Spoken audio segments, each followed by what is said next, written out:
final video on the road trip series that we've got running at the moment.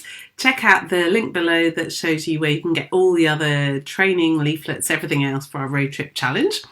And today we're going to talk about what you need to pack, your road trip essentials. And I think I went for 207 or so, but something like that. It feels like there's a lot.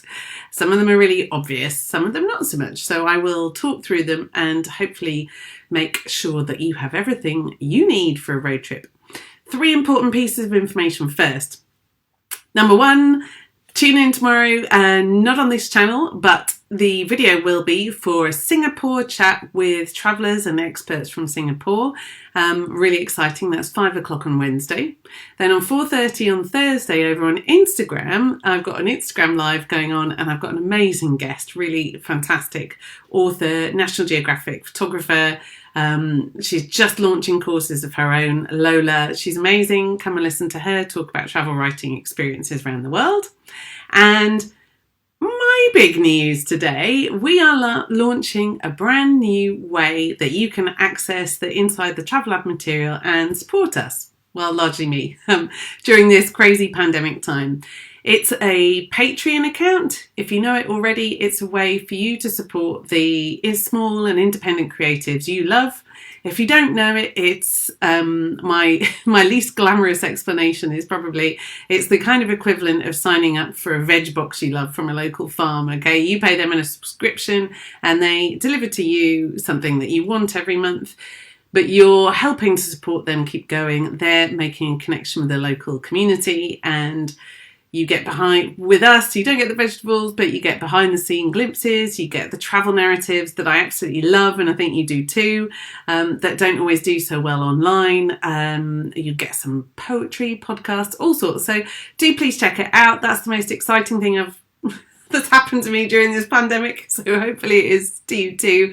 The link should be underneath. It's Patreon, and obviously I'm Abigail King and this is Inside the Travel Lab. So hello, thank you if you're just joining or if you're watching us on the replay. That is the housekeeping. And now I will fire up the presentation and we will talk road trip essentials. If you have any questions, pop them in the comments below. I'm happy to answer them now or after the broadcast. And you know what is always lovely when you're on this side of the screen, and that's any hearts, thumbs up, shares, something to make you feel a bit less lonely during this strange isolation, to know that you're out there. So here I will fire up the PowerPoint.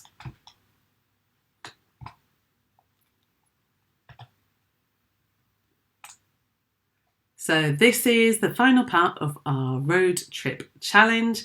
Check out the detail below for the other videos. Let's just navigate. Right, must be about it. So who am I? If you're just tuning in now, hello, I'm Abby. I'm founder of Inside the Travel Lab, one of the UK's top independent luxury travel blogs, and we aim to bring stories from around the world back to you and help you then go around the world. We focus on thoughtful travel, on insightful travel, and we're always trying to bring places alive. This whole road trip training series is to celebrate the launch of our road trip planner. That comes with a handbook and a series of digital downloads so that you can plan your own road trip. It also comes with a video, more polished video, to my secret travel planning formula process. Okay, anyone who's known me for any amount of time knows that I'm really naturally not an organised person. In fact, complete opposite. And sometimes it's a wonder how I manage to stay alive. But I have managed to stay alive, and I've managed to drive solo or with friends, or sometimes even with a toddler, all around the world. Thinking from Morocco through the mountains of Austria, through the burning fields out in the Australian outback and the icy tip of Patagonia. So seen a lot of different things on a lot of different road trips and tried to distill my expertise into this planner. And if you want to go upgrade from that, there's a whole training system and interactive road trip planning thing that we can do as well. But today we're going to talk about, I've just told you about this. If you sign up for Inside the Travel Lab, this is our Patreon page. And you can see the entry level is $3 a month. you'll actually get a free copy of our road trip planner as a thank you or welcome gift. And if you sign up in the next 2 weeks, you'll get a free language learning course as well. So it's my kind of way to try and reach out to you in the pandemic, find a different way of earning a living and try and support all the causes that matter to us. And that's not just my blog, that's all the kind of things that we like to try and highlight through the blog as well, which is getting you out on the road, supporting small businesses and encouraging culture and people and, travel as a force for good. So finally, today, our road trip challenge checklist. So some of these will be blindingly obvious, and the only helpful thing about about having a checklist is that it's written down for you. This is a free download from us that you can have, so you can download it, print it, or store it and keep it ready for when you hit the road. The other video I did a couple of days ago talked about why I think road trips are the way to travel at the moment in the midst of the COVID pandemic, and I would still agree with that, mostly because of social isolation and flexibility. You're less likely to get stuck somewhere if you have your own transport.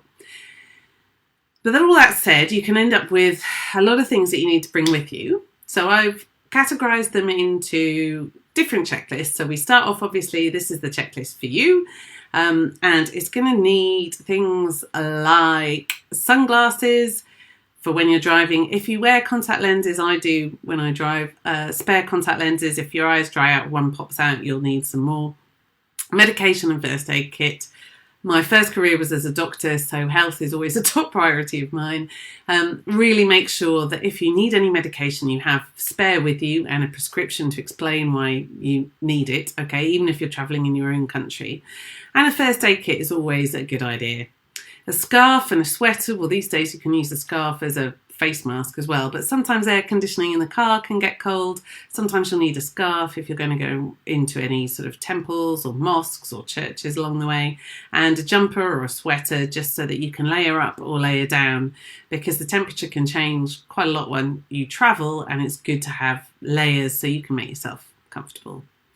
Phone, of course, and download any apps you need well before you actually set off. And don't forget an in-car charger. Now, I'm just having a little note. Maybe the volume is a bit too loud. Perhaps that's better. Pen and paper. Now, this was a surprise one to me, and I realised how important it was a little bit late. You sometimes, particularly when you're driving somewhere, need to just write a note to leave on your windscreen. Okay, you need to say back in 5 minutes, or staying at house number 5 if you've had to sort of accidentally park somewhere where somebody needs to get you to move the car. Things like that can be really useful. It's also really useful to be able to write down the address of where you're going from your email reservation or something, so you can hand that over if you're lost and asking for directions instead of handing over your expensive mobile phone. Next on the list, tissues, wipes, plastic bags. This is probably more important if you're travelling with kids, but to be honest, we all need them sometimes. Hand sanitizer, a very big important one at the moment. Spare change, small notes and cards. This is the sort of thing my eyes used to skip over, I think, because it sounds so boring. But actually, when you come to parking, all around the world, you'll find every single way of paying for things. I mean, toll booths, the same. And sometimes you'll even have to pay for some sort of protection money to stop people trashing your car. And so you want all three versions close at hand so that you can just deal easily with any of those situations that come along. Dashboard mount for your phone. This is a perfect idea because otherwise your head's always dipping down like this and you're taking your eye line off the road. Every time you check your phone to see if someone's called or if you're using it as a sat-nav. There's a shopping list on the road trip planner that connects so you can shop online if you want. They're quite easy to find, dashboard mounts, relatively inexpensive, but really make a big difference. So get one of those. Power bank for your gadgets. So these are, if you don't know already, they're often come like a flat pack of cards or lipstick sized. You charge them up with electricity at home and then you can top up your phone or anything that needs be via a cable whilst you're on the road. In my experience, although you can charge your phone in the car if you have the right adapters and things like that, they often charge really slowly. So I think a power bank is still a very good idea to have actually in the car within reach, not stuck in the boot or the trunk at the back. so that you can charge up your phone whenever you need to, which you might need to for an SOS call. Sunscreen and bug spray, umbrella and waterproofs, that partly depends on the weather, but I just flag it up. Hands-free phone kit, again, if you're the sort of person who's going to be talking on the phone, please remember that different countries in the world are very, very, very strict about this, so don't risk it, don't get caught talking on your phone or texting, use a hands-free kit. And if you are going abroad, then you might want to check that you buy a SIM card at the airport or perhaps in advance so that you can use your phone for all the millions of wonderful things we use our phones for that aren't just making phone calls. And then camera, because hopefully you're driving somewhere beautiful, that's the whole point, and hopefully then you want to take photos. I know I always do. So those are the sort of things for you. Now let's talk about the car. Maps. I think I talked about this in the mistakes that people make when they go on road trips, because good grief, I sometimes don't know how I'm alive really from getting lost on a road trip. Always get a paper map wherever you can, because your phone can fail you and your language can fail you, or the locals can fail you, or whatever. So maps all the way, paper map, digital map, sat nav, cover all bases, particularly if you're going anywhere remote. Just have it covered. Likewise, your driving license, insurance, and any permits for any parks that you're going to, make sure you have those with you, make sure they're up to date, make sure they're correct for the country that you're going into. Top tip, if you're going anywhere really sunny, so that's not Britain, don't need to worry about that, is a sunshade for the windscreen. In really hot countries, if you're not used to them, the inside of the car can honestly just reach such unbearable temperatures, and it can cause things to melt. It can get very, very hot. So you get a reflective sunscreen that goes normally on the front windshield, but you can prop it up around the rest of the car. That just makes such a big difference to this, and it was an absolute lifesaver when we lived in Seville and travelled there, as it was in Louisiana and Florida too. Then you're going to have to you're preparing for the worst. So breakdown telephone number, either your own, roadside recovery if you have it, or if you're renting a car, they'll normally have some. And then you need your changing your tyre disaster kit, spare tyre, jack, lug, wrench, car manual, because every car is different now. A blanket can be really handy for putting out fires, but hopefully it won't come to that. Hopefully you can just use it as a picnic blanket, or if you get cold.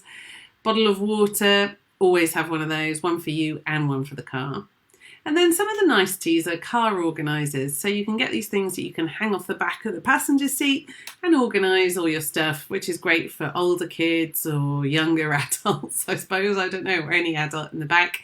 And it can also just be useful for you sometimes as a driver to be able to quickly reach into the bits and bobs you need that we've talked about already, the tissues, the snacks, the water or whatever whilst you're driving. It's also a good idea to have a torch, make sure it works. Have spare bulbs and fuses for the lights, a separate car breakdown kit that we talk about in detail elsewhere. And then it can be really nice to have folding chairs and tables. These have become really popular, I noticed, during the whole pandemic anyway, as we're all having to meet outside and socially distance. So people are buying these folding chairs that you can just easily carry with you. And then if the ground is wet or you just don't want to stand all the time, then that's cool. That's fine. You can work it there. Hello, thank you for joining. I would just check what's suitcases that fit. Excuse me.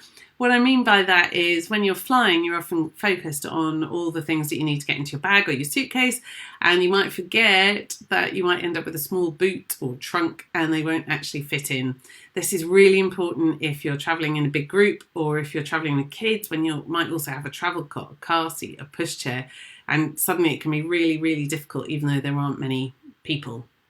And with that is car seats for children. Absolutely essential, non-negotiable, but you do need to check in advance because the car seat recommendations change country by country and the fittings to the car change country by country, okay? So you have to check exactly what the rules are for each place you go. This goes into a bit more detail now for your car breakdown kit, and I know this isn't the exciting bit of road trips, but it's very important. And in some countries, you'll find these things are actually essential. And if you get caught not having them in the car, then you can be in big trouble with the police. So again, check for everywhere you're going. A hazard triangle. This is a little flat triangle, luminescent colours that you unfold and put on the road so that other drivers can see from further away that you've run into trouble. Okay, and it's much easier to see than you stood there in your dark clothes. Next up from that is your fluorescent high-vis jacket. Again, you want people to notice as soon as possible that something's gone wrong so that they can adjust and help. Jump leads, tow rope, bottle of water, fire blanket we've talked about a bit, and the spare bulbs. It's a good idea to pack gloves unless you're sure you're going to be somewhere really hot, okay? Because it gets cold standing out on the roadside, fiddling around with cars and trying to fix things or fit snow chains. So gloves and ice scrapers and de-icers if you're going somewhere cold. A compass if you're going, this is starting to get a little bit, extreme, but you sometimes do go to extreme places and they're not always that far away. I'm here in Cardiff at the moment, and people regularly still get lost and perish out in the Brecon Beacons, so it is a good idea to have your survival kit with you. Toolbox, car manual we've already talked about, as well as the torch and roadside assistance. This is just a reminder for you to pack it all in one place. And flares if you're going to be going somewhere again remote where you're not going to get signal and you're all on your own as there's no other convoy, then it really is worth considering those. For the kids, okay, this won't apply to everybody, but goodness, if you have the right kit with kids, you will have a completely different experience. So car seat, utterly essential. For my A&E and paediatric intensive care days, please never risk travelling with your kids without a car seat, okay? Either rent one or bring your own, sort it out in advance. Everybody, is safe and happy. Then you've got your usual changing bag stuff of wipes, nappies and plastic bags. It's often handy to have a sheet that you can put in the windows. You can jam it up in between the glass and the roof to get a little bit of shade or to stop a bright light going into their eyes just as you're trying to get them to nap. The lighter weight pushchair or buggy that you can fit the best because it gives you more room for your other luggage. And then kids sunscreen, kids bug spray, kids bottled water. It's just to make sure when you go through your checklist that you've got enough for everybody. Healthy, no mess snacks. If your children are still young enough to need a pushchair, then I'd really recommend a product called a snooze shade, which is a specially made piece of material that goes on the pushchair and keeps the sunlight out. It's a breathable fabric and it's got a little zip down compartment so you can have a little check, see if they're okay. But it can really help, particularly when you're trying to get your children to sleep in unusual places they're not used to and the sun is shining. Noise limiting headphones can be a great idea if you're going along iPad route. Car organizer, kids love them. Travel toys, audio. It's a good idea to download audio stories and songs in advance. Make life easier, and don't forget, if you're going to need it, travel cot and a lot of patience. It's a really good idea to time, if you haven't worked this out already, to time any drives to coincide with nap time to generally make life easier, and try not to drive too close to bedtime because kids often fall asleep in the car and then you have trouble getting them to sleep when you get to your destination. So those are not quite 207 food essentials for what to take on a road trip. I will share the link here for where you can find the other road trip training videos. Just a reminder, that picture there, the road trip handbook and planner, is now on sale. It's an exciting way to put together your best road trip for the pandemic, and if you join our Patreon page in the next couple of weeks, you'll receive one as a welcome gift. Thank you very much for joining us. It's been an absolute pleasure getting to know you all through doing these videos. It's been a new experience for me here, but one I like, one part of the new normal that's been pretty good. So just to recap for the other dates, it's tomorrow at 5 on Facebook to catch the Singapore discussion. It's Thursday at 4:30 on Instagram to catch the discussion with Lola, our National Geographic photographer and author. And the big and new exciting Patreon launch on Inside the Travel Lab. If you go to the blog, it is the most up-to-date blog post. And we are finding a different way for you to support small creatives and for us to get our creative work out to you, as well as these more standard training guides and things to get you on the road. So I'm just really excited. I hope you find something there that you love. I'd love to hear what you think. And thank you very much for watching. Have a lovely rest of your week. Bye-bye now.